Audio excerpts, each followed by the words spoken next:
Muy buen día, queridos alumnos, ¿cómo están? Espero que se encuentren muy bien. Bienvenidos a su clase de Historia de quinto grado. En esta ocasión les traigo el tema los ideales de liberales y conservadores. Vamos a entrar a una etapa muy drástica en la historia de México, que después de su independencia y de todos los conflictos que hubo, incluida la guerra de los pasteles, la venta de Texas,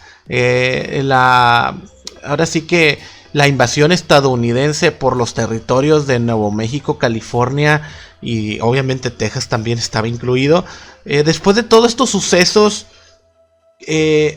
pasa algo muy interesante a mediados del siglo XIX, en los cuales surgen dos grupos, pero vamos a verlo más detenidamente en la siguiente pantalla. Vamos a ver liberales y conservadores. A mediados del siglo XIX surgen dos fuerzas políticas. Cada grupo tenía ideas opuestas y cada grupo te quería gobernar el país. Estos grupos se hacían llamar liberales y conservadores de manera informal. Quiere decir que no hubo un partido político así como ahorita lo tenemos aquí en México, como si fuera el Partido Revolucionario Institucional o Partido de Acción Nacional o Movimiento Regeneración Morena, no me acuerdo cómo se llama, Nacional, perdón, Movimiento Regeneración Nacional, algo así. Entonces, estos grupos a mediados del siglo XIX no tenían un registro. No se hacían llamar liberales y conservadores, mas sin embargo estos títulos nunca se dieron de manera formal, sino que la gente les empezó a decir de esta manera: liberales y conservadores. Ahorita vamos a ver por qué se llamaban liberales y conservadores.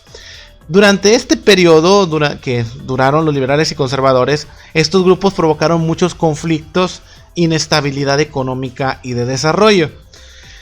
¿Qué características querían tener los liberales y conservadores? Primero, la forma de gobierno que deseaban. Lo primero es que los liberales deseaban una república gobernada por un ciudadano mexicano. Los conservadores querían un gobierno monárquico, obviamente por un miembro de la realeza europea o un gobierno centralista. ¿Qué quiere decir esto? El gobierno centralista quería decir que en todos los estados tenían que estar sujetos a la ley o a la constitución monárquica, obviamente, de un solo poder, que es el ejecutivo, que era pues prácticamente el monarca o el rey. Entonces los conservadores querían esto, querían que alguien viniera a reinar o a gobernar México, pero que fuera un extranjero, que fuera alguien que con experiencia, entre comillas, con experiencia en gobernar una monarquía, pues nos gobernara a nosotros los mexicanos. Y los liberales pues obviamente querían una república y quería que lo gobernara un mexicano. ¿Cuáles eran los objetivos de cada uno de ellos?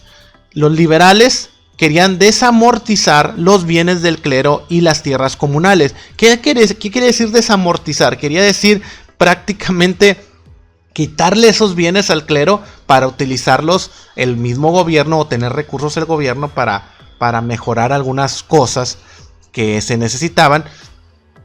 Y pues ¿cómo lo iban a hacer? Pues ahora sí que expropiando los bienes del clero. ¿Quién era el clero? La Iglesia Católica. Bien, ¿y qué querían los conservadores en estos objetivos? Querían prohibir la existencia de otra religión diferente a la católica. Quiere decir que los liberales querían más libertad de culto, pues ahora sí que poder creer en algo más o tener esa libertad de pertenecer a cualquier otra religión que no fuera la católica sin tener repercusiones o ser perseguidos. Y bueno, los conservadores solamente querían que la religión católica fuera la oficial en nuestro país y no hubiera cabida en otra creencia más, ¿verdad? Y bueno, ¿qué nos proponían los liberales?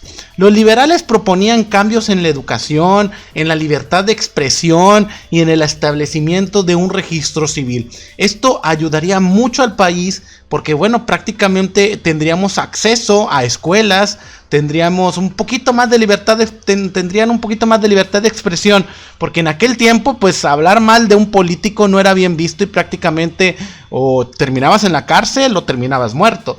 Entonces, querían tener libertad de expresión, para poder escribir y decir de un político o criticar sus a lo mejor sus fallas sin tener repercusiones como la cárcel o la muerte.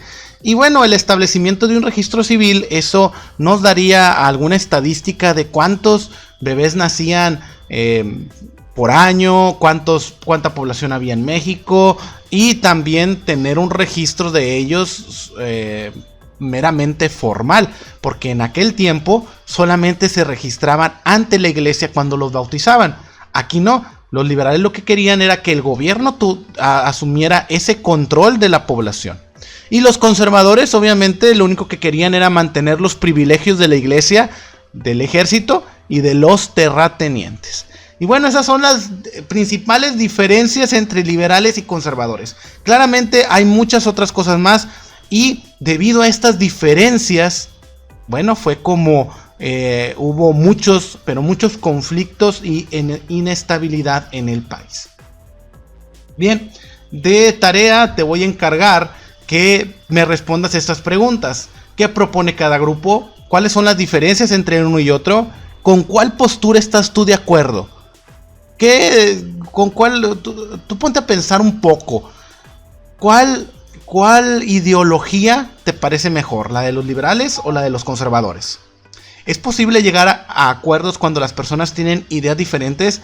¿Tú crees que si tú piensas diferente a alguien más, ¿sí?, puedas estar de acuerdo en algunos puntos? ¿Crees que los mexicanos de aquella época llegaron pacíficamente a decidir qué era lo mejor para el país? ¿Ustedes creen eso? Bueno, vamos a ver si realmente lo creen o no. Y más adelante veremos si realmente decidieron hacerlo por la vía pacífica o hubo más guerras. Bien, yo te espero la próxima semana aquí en tu materia de historia de quinto grado. Espero que te encuentres bien. Hasta luego. Suscríbete a nuestras redes sociales. En YouTube activa la campanita y en Facebook síguenos y dale like a nuestra página oficial mbeducation.mx para recibir notificaciones de nuestro nuevo contenido y videos educativos.